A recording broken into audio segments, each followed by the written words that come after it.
Before we get to talking about the market situation, you had some follow-up that you wanted to talk about with variable. I think you called it trigger rate, did you? Yeah, and that's one thing that we didn't get to before we ran out of time on our last segment.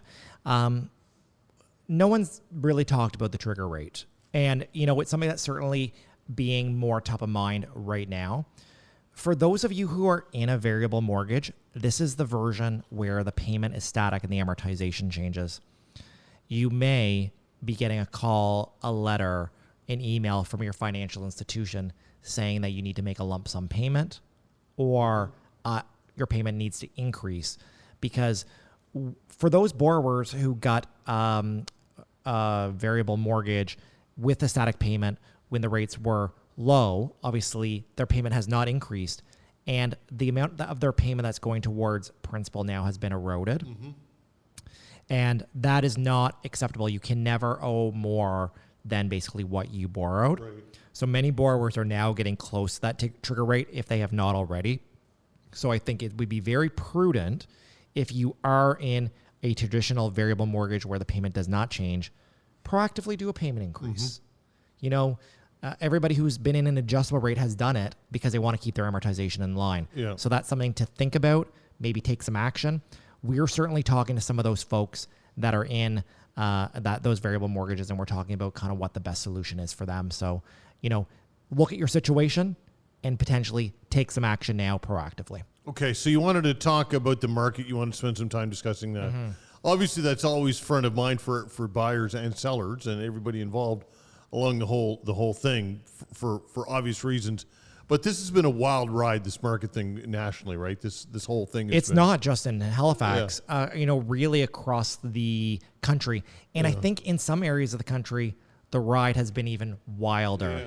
And I think the ride is going to continue. So I think borrowers and home buyers need to really buckle up because it's going to be a bumpy ride. And I think it is bumpy right now. So I think that's something to think about. The news is really home prices are going to crash 25%. Mm-hmm. I do not think that's going to be the case here in Halifax and Atlantic Canada, but we are already seeing some signs of that here, but not as dramatically as what's going on in Ontario and BC. There certainly have been some major softening in those markets. Here in Halifax, our average sale home price is down. Mm-hmm. But does that mean the home prices are down? Right. Not necessarily. The average is down. There certainly has been some more, inventory on the market, which I think is very healthy. Mm-hmm. But we're still in a seller's market. Yeah. We're not in a buyer's market yet. It is not balanced. There is more demand in our market than there is supply. But the one thing that really excites me about what's going on right now, Todd, if you're shopping for a home, there's not 20 offers. Mm-hmm. There are 1 or 2 offers. And in some cases, there are some homes that are sitting on the market. Yeah. And there are some homes now that are only selling a little bit over ask, or maybe selling at the ask, or maybe even selling a little bit below the asking price. And, that is a lot more palatable for people that are first-time home buyer. Mm-hmm. And I think it is better for the marketplace. It was too heated for much of the last couple of years. Too much. And you've been consistent with this when it comes to the Halifax market ever since I've met you. Mm-hmm. You've said Halifax, the market is not boom bust, and we are very level, typically. Very level, and you said that you felt that this has always been deflated to a degree, and this is naturally where it should have been anyway. We are typically at a 1%, 2%, 3% growth. We've not had the double-digit growth that many areas of Ontario and BC have seen year after year after year. That is not sustainable. It is not. And we appreciated some good growth to the tune of 15, 20, 25% over the last couple of years, year over year. But now, guess what? I think we're getting back into the normal growth, and that is okay. And will it eventually become a buyer's market here? That's the real question. Well, at some point, I think everything changes, It may be years away, especially with the population growth. Yeah. We don't have enough housing. We certainly don't have enough rental stock, and we certainly don't have enough homes for sale. Mm-hmm. I think the average turn time in Halifax from the time, homes listed to the time it was sold, at certain points, depending on, is it a recession, where is the market at, we've been at 30, 60, 90, 120 days in terms of the average. The average is like 7 days. Yeah. So things are certainly still moving very quickly, but maybe not as quick as it once was. Almost impossible to time any market, though, is it not? Like to really time a market? Yeah, it's like the right time for someone is the right time when you are ready. There's no perfect time to do anything. And I think that's kind of the right message to remember. If you want to do a transaction, if you want to buy, or if you do want to sell, it's what's going to work best for you in your life and your lifestyle and your household. And, for me as a mortgage professional, I can certainly tell you if you can afford it, and I can certainly tell you if we can get you approved. So obviously that's a factor for many Canadians. They need a mortgage. But the other factors around, is the price too high? Is the price too low? The price is what you're willing to pay and what a vendor is willing to sell it for. That is what the price is. Well, that said, though, I think that it's important when you're talking about an investment the size that it is, and you talk about the Canadian dream, biggest purchase of your life. I think that as a buyer, certainly you can get caught up in the frenzy of the market. Yeah, you certainly can. And the emotion. And the emotion of it, right? And some have felt that people have overpaid in this market, and probably in Ottawa as well, over the last year or so. What do you think? There have certainly been the 100,000 plus over ask. Yep. There certainly have. Do I think that's happening now? No. Yeah. With the caveat of me saying there are still some licensed real estate professionals that are listing properties well below the market with trying to get that stimulated, really fight and, those multiple offer situation. So that's still happening a little bit, but I think sellers, so vendors, and I think realtors in general are listing properties closer to where they think the market value is and really what they want to sell these properties for, which that's much healthier for a market. And I'm okay with it. Am I concerned about what's happening in other areas of the country? Yes, I am.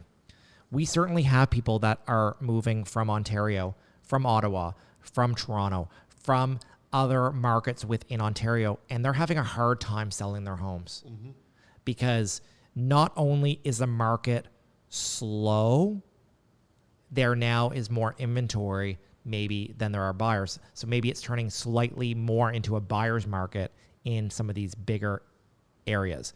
And I think the issue with the rates, so with obviously the key overnight rate increasing, so the variable have now increased, and with the fixed rates being very high, borrowers are having a harder time qualifying to get a mortgage, right? So that's now removed a section of the potential market from being able to do a transaction. And I think in markets where the average home price is much, much higher than it is in Halifax and Atlantic Canada, they're even more impacted than we are here. And I'm not saying that a smaller percentage of our household income goes towards housing. I'm not saying that. But, it's scale. Like, let's be honest. Our average home price here is $500,000. And in Ottawa, it's not double, but, you're getting pretty close. And at one time, Ottawa and Halifax, the home prices were very similar. But guess what? That's changed now over the last several years. And will things come to more of a, balance? I think time will tell. And I think what we're going to see in some of these bigger markets, if there continues to be more and more inventory that's sitting longer, we may see more of a price softening because people will want to do transactions. All right, so have lenders obviously take on risk when they issue a mortgage or they fund a mortgage. Of course. So they're obviously, lenders are looking at this closely. What's the real value of a property? Is this a feeding frenzy? So how do they manage that on that I will side be 100% honest with you. There are some alternative lenders and some private lenders in different markets from around the country, including ours here in Halifax, that have scrutinized some lending practices. So maybe they've pulled out of the market, or maybe they've reduced the amount of exposure that they're willing to take on.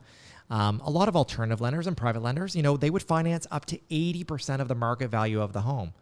And some of those lenders have cut that back to 65%, for Right. example, Yeah. because they don't want that additional exposure.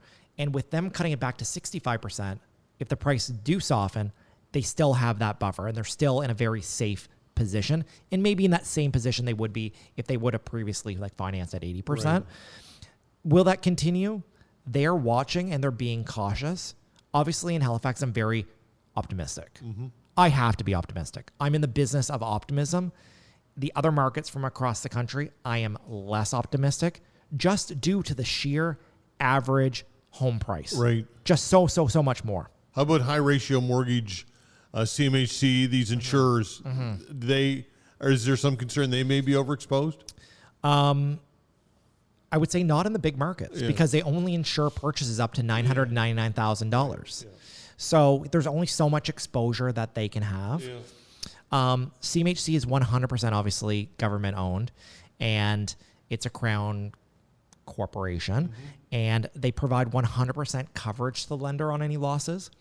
Sagen and Canada Guarantee, they provide a 90% coverage. So that means that really the lender's in for, let's say, 10% of what the potential loss would be. Losses are not up. Canadians typically pay their mortgage. Will we see losses when the rates go down and when we enter into a recession situation? You mean when rates go up? When rates go down. Or would they go down? Okay. We may see much more losses if we go into a recession because of things like job loss, loss of business. I am more concerned for Canadians right now with maybe a recession on the horizon.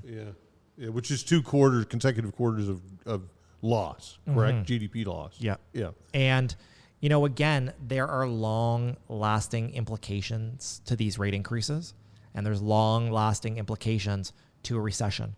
So I think it's things that we're really trying to balance, and the Bank of Canada was trying to get to a soft landing. And you know what? It's been a bumpy ride, and I think it's going to continue being bumpy.